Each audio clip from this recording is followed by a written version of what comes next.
One summer moment can change a child's life. Through Toys for Tots Give and Go initiative, your support provides books, games, toys, and outdoor adventures that spark curiosity, creativity, and a love of nature. Whether it's fishing, learning a new sport, reading under a tree, or playing with friends, these moments build confidence and lifelong memories. For too many children, those moments never come. You can help change that this summer. Visit toysfortots.org. Toys for Tots, delivering hope beyond the holidays. Listen, all you New Yorkers. Excuse me. Taxi. Okay, man, we're looking around. This is the 77 WABC minicast. Non-human biologics exist that we obviously have, under some lock and key. Non-human intelligent beings, another separate category of these type of, quote, ETs, extraterrestrials. Microscopic organisms, not of this earth. Now that's powerful. How do they know that? Well, they've been doing some research on this. And then the strangest one of all, I don't know if you've heard this, Shane, in the audience, sentient plasmoids, as David Grush talked about, intelligent life not made of DNA. I mean, this almost sounds like it's a movie unto itself from the realm of science fiction. Your comment on some of that. I mean, that's to be like so bizarre. This is really strange. Yeah, I agree that he really was letting it fly in that Yeah. conference, and I think that most people readily accept. He called it a spectrum of life, and it started out with bipedals, humanoids, and then he ended up on the other end of the spectrum, the plasmoids, and I kind of. My observation, many MUFON cases nowadays are about these lights in the sky and orbs, and their movement and motion is very strange, and it almost does look like biological, almost like sea life moving, but yet in the sky, and so I could see that explanation or that label, intelligent plasmoid being applied there. Of course, I don't know what it is or isn't, but as he indicated, there's a spectrum of life, and it makes sense, right? It's the size of the universe, the consistency of its chemical makeup. Human beings being carbon-based, it's makes carbon is ubiquitous throughout the universe. I mean, it just makes sense that there's going to be similarities in life, but it also makes sense that there'll be some diversity. So, I think it's reasonable to conclude that there would be different forms of life, and some of it's going to appear quite strange to us.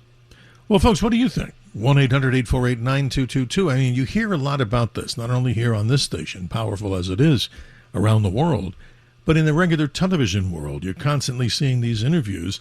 But again, I want to be a believer of this, but I don't want to be negative here, but I want to be honest. Not one credible shred of evidence is brought to the table. Look at Roswell. There was allegedly something with a piece of aluminum type skin from one of the craft that was recovered, I imagine. I believe that it was.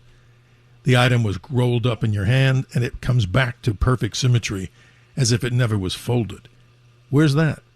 Where's something? Give us something that gives us credibility on this. But here, another weird question that brings to my mind, this is common sense.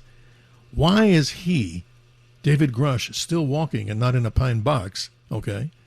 And why are some of these other people disappeared? Their disappearance is very strange. General McCaslin, right? Yes. Recent revelations on him to tell the audience to update them.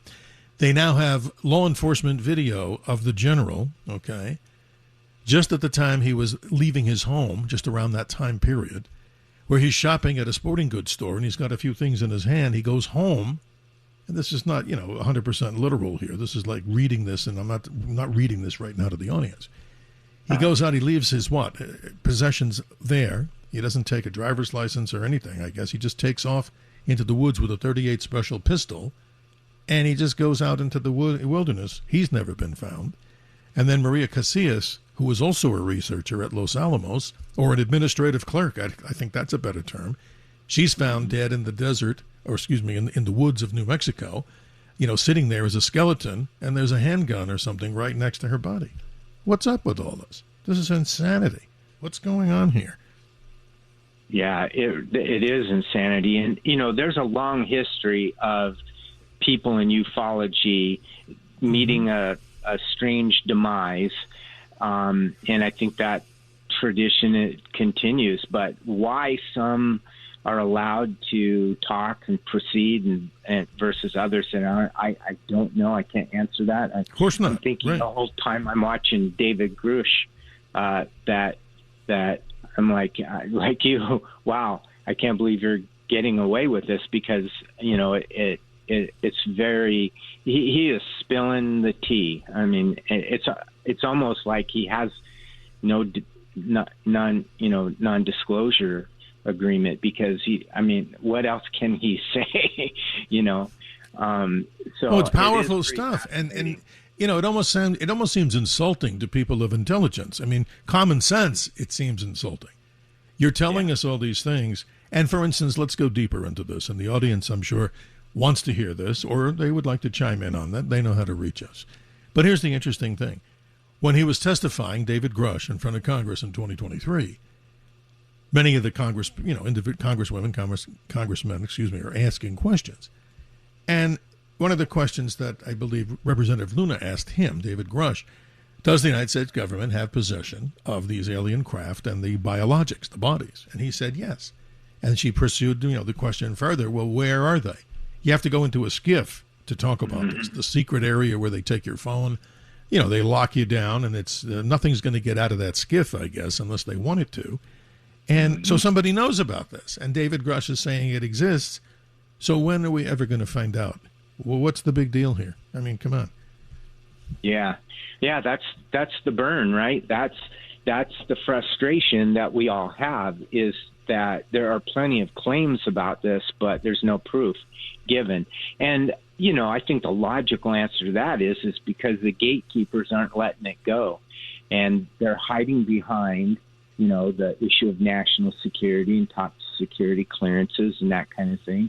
But as David himself has said, and many others, congressmen and congresswomen have said, is that they're overclassifying everything, and just to keep everything out of the public knowledge. And sure.